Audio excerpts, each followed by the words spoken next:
মা হইল মিথ্যাবাদী,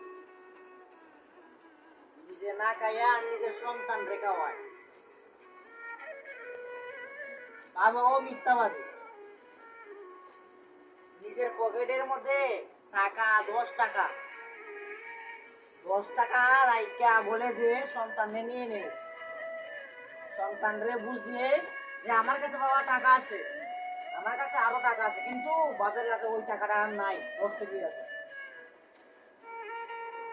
যারা যারা প্রবাসে আছে তারাই জানে ছোট খেলার ব্যাপারে।